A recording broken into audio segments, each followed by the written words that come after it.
नमस्कार दोस्तों, एचएसएससी की ओर से ग्रुप डी के लिए नई वैकेंसीज की घोषणा कर दी गई है। ग्रुप डी के लिए अब जो फार्म लेने थे अब वो शुरू हो चुके हैं। 19/6/2026 से शुरू होंगे और 3/7/2026 तक चलने वाले हैं। In case of any correction अगर आपने करनी है तो 2 दिन का आपको समय दिया जा रहा है इसमें। यहाँ देखिए 7/7/2026 से लेकर 9/7/2026 तक। लेकिन इसमें जो देखने वाली चीज़ है वो ये है कि इन्होंने जो ईडब्ल्यूएस, बीसी या बीसीबी ये जो सर्टिफिकेट है इनके लिए 1/4/2026 और उसके बाद वाले ही सर्टिफिकेट यहाँ लिए जाएंगे।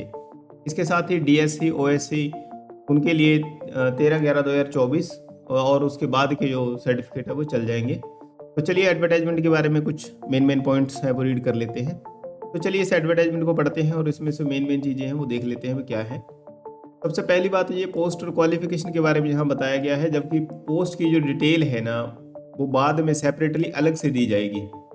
अभी सिर्फ फार्म भराए जाएंगे और इनके कहने का मतलब है कि पोस्ट की जो डिटेल है वो कितनी पोस्ट है ये सब आपको बाद में बताया जाएगा। और जो जरूरी क्वालिफिकेशन है जिसके आधार पर ये फार्म भरा जाएगा तो आपके पास 10वीं कक्षा और 10वीं में हिंदी और संस्कृत होनी चाहिए, कम से कम एक सब्जेक्ट आपके पास होना चाहिए।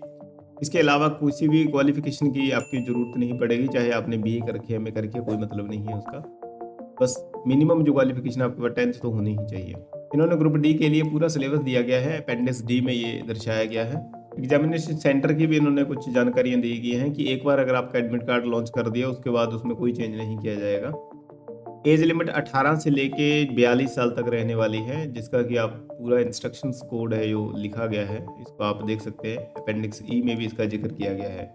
एज रिलेक्शन के लिए भी यहाँ एक्सपीरियंस अब कंसीडर किया गया है। एनेजर 1 में इसका पूरा जिक्र किया गया है, आप यहाँ देख सकते हैं। लेकिन वो एक्सपीरियंस है आपका किसी डिपार्टमेंट, बोर्ड, कॉरपोरेशन या हरियाणा गवर्नमेंट द्वारा ही वेरीफाइड होना चाहिए। और सर्टिफिकेट ध्यान रखिएगा, नए सर्टिफिकेट आपको लगाने पड़ेंगे। 1/4/2026 के बाद के सर्टिफिकेट ही आपको चाहिए। लेकिन डीएससी और ओएससी के जो सर्टिफिकेट है वो 13/11/2024 के बाद के ले लिए जाएंगे।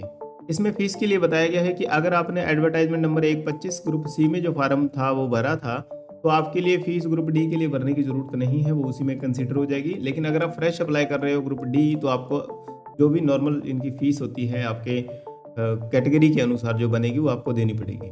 और इसके साथ ही अगर आपने फ़ीस एक बार भर दी वो किसी भी कारण से अपना रिफ़ंड नहीं की जाएगी, तो ध्यान रखिएगा इस बात का। और फीस भरते समय थोड़ा नेटवर्क इशू हो सकते हैं तो उसका थोड़ा सा आप देख लेना है, क्योंकि कमीशन इसकी कोई भी जिम्मेदारी नहीं ले रहा। वैसे भी एजुकेशन सिस्टम कहाँ जिम्मेदारी लेता है। तो यहाँ कुछ डॉक्यूमेंट्स रिलेटेड ध्यान देने वाली बातें हैं। एक तो फोटोग्राफ आपके पास वाइट बैकग्राउंड में होना चाहिए और उस पर ना डेट और नाम ध्यान रख के लिखना ही है। हमेशा वाइट बैकग्राउंड के साथ नाम और फोटो पे अपना डेट उस दिन की जिस दिन आपने फोटो क्लिक किया वो होनी चाहिए। सिग्नेचर कैंडिडेट के होने चाहिए। इसमें लास्ट में एक नेक्सर डेट लगेगा तो वो आपको जब आप फार्म फिल करेंगे जहाँ पे वो लगेगा वहीं से डाउनलोड भी होएगा, तो वहाँ से आपको भर के लगाना है। बाकी अपनी कैटेगरी के अनुसार आपको सर्टिफिकेट है। डीएससी वालों के लिए तो लेट का सर्टिफिकेट चल जाएगा, जबकि जो बीसीए है, बीसीबी है उनके लिए सर्टिफिकेट 1/4/2026 के बाद का चाहिए। तो आप समय रहते उसको बनवाइए और भर लीजिएगा।